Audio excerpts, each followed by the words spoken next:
Yes, let's discuss today's case-based discussion.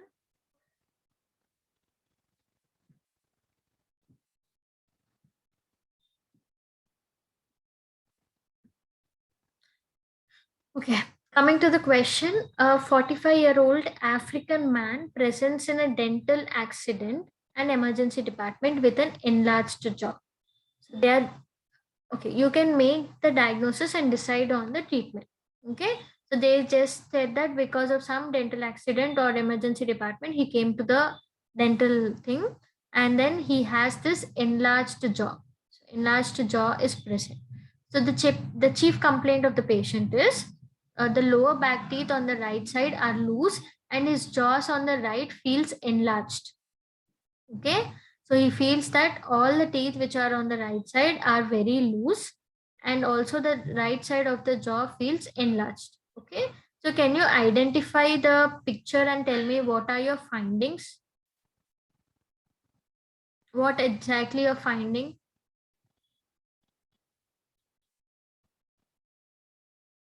Anyone can tell me. Elevated tongue, ma'am. Okay, elevated tongue. Okay, not much of elevated. So can you see the marked area? Okay, so this marked area, can you see there is a swelling here? Yes, ma'am. Yes, ma'am. So there is a mandibular enlargement. So this is a bony swelling, right? So there is a bony swelling, or it can be an abscess, it can be cellulitis, it can be anything. But he is telling that his jaw is enlarged. So you can see there is an enlarged, okay? And then you can see there is an increased spacing of teeth on the right side. That means there is something which is actually moving the teeth on the right side, right?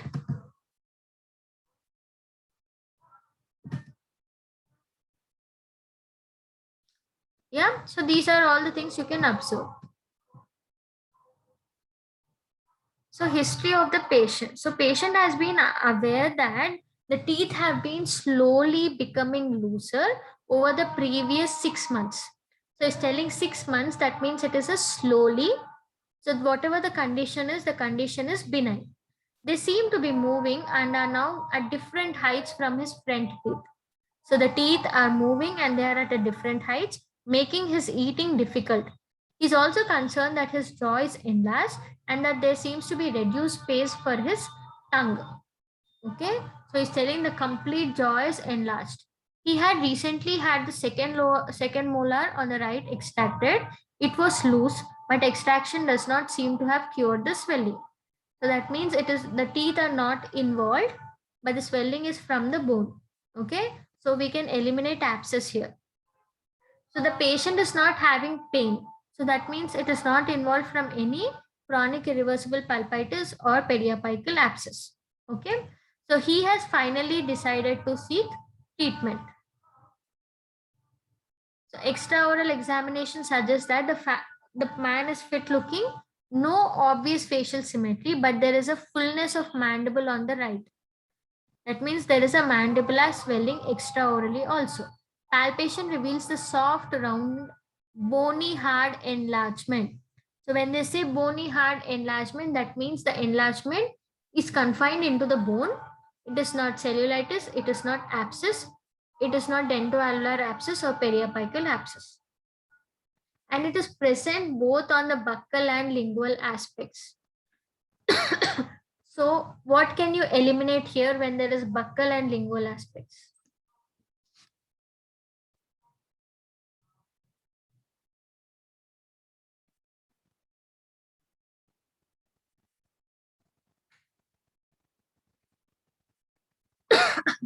So, what happens if there is buccal and lingual aspects swelling? Okay, I'll explain this later. There is a deep cervical lymph nodes and palpable on the right side. There is only light, a slightly enlarged, soft, non-tender, and freely mobile. Okay. First thing, can anyone tell me what are your differential diagnoses? First, we have already seen the figure. We have identified there is a gross swelling of the patient. Okay. 1 second. So, you have seen there is a diffuse swelling on the posterior side of the mandible. Okay, this is the one thing you have to identify from the figure. So what are these red spots on the tongue which you can see?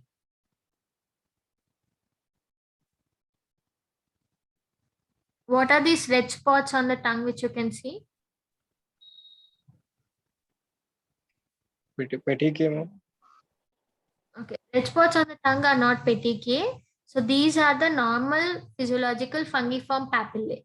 Okay, so fungiform papillae will be raised when the patient is not having abrasive food. If the patient is having on very soft diet, and the abrasive phenomenon of the food will decrease the height of the fungiform. But if the patient is having soft diet, the fungiform papillae will be raised.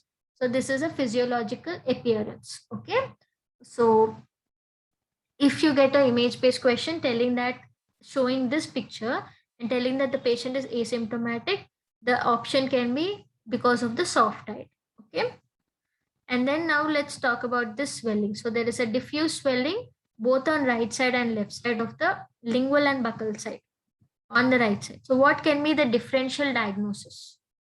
Tell me some diagnosis. Osteomyelitis, ma'am. Okay, it can be osteomyelitis. Yeah, differential diagnosis can be anything.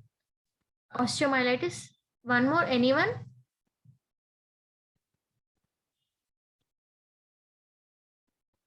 It can be fibrous dysplasia. Yes, ma'am. Yes. So the third molar is not erupted yet. Can it be dentigerous cyst? You have not seen the radiograph yet. Can it be dentigerous cyst? Yes, ma'am. No, ma'am. Bony swelling Yes. is Bony swelling. Yeah, bony expansion will be there, no? no, even both sides, ma'am. Huh? Yeah, it is both sides. Correct. So there is a chance that dentigerous cyst cannot be there. But see, I'm not asking you about the provisional diagnosis here.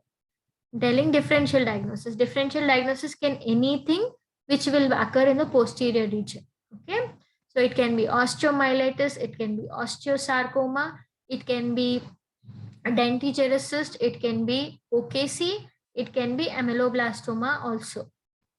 Okay. All these things can be there. But now let's eliminate.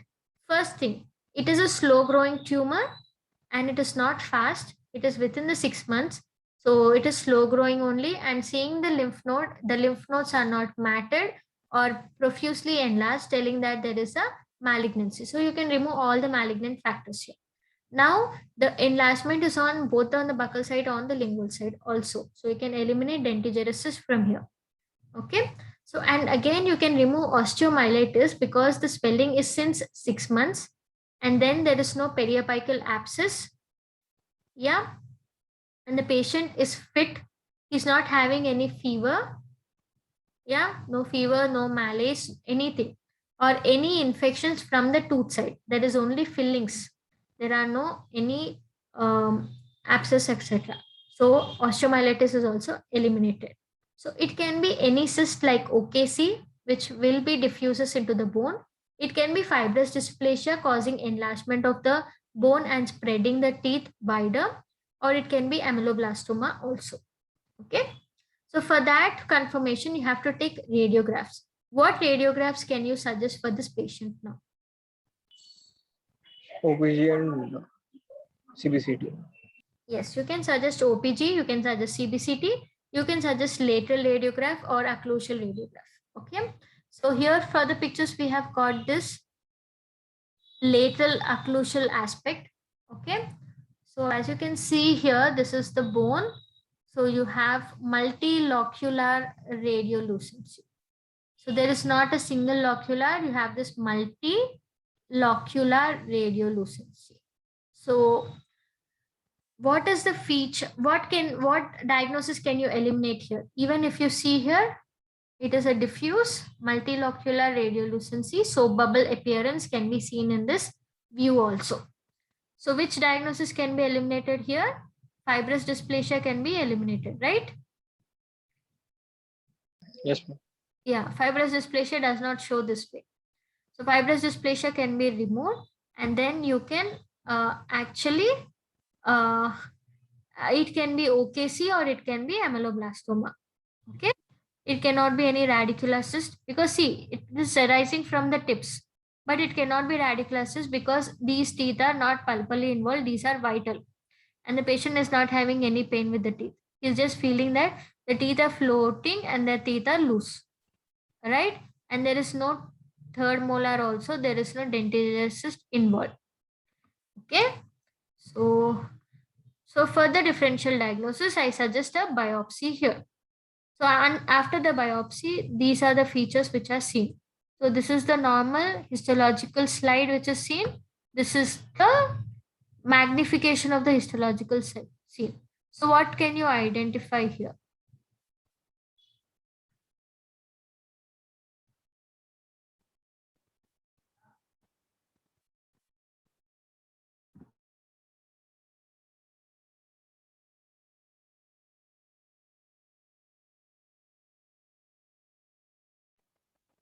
Mural islands, ma'am.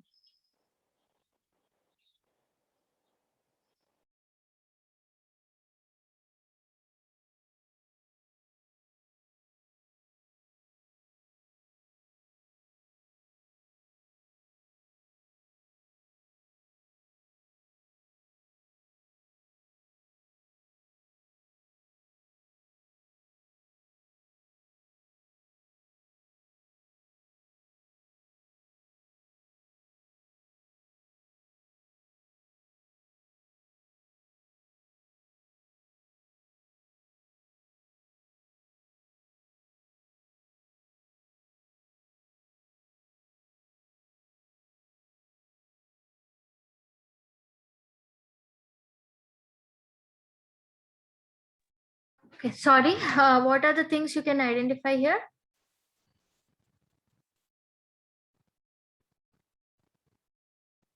So here you can see there are islands of lesions. Okay. The mural islands. Yes, neural islands. So what can it be? Ameloblastoma. Neuroblastoma, ma'am. Yes, it is a follicular ameloblastoma. So what will be the treatment for follicular ameloblastoma? Based on the size, is a resection. Yes, it is the resection of the mandible followed by, Reconstruction of the mandible. yes, you can also add for the reconstruction of the mandible. Okay. So any doubts in this case-based question?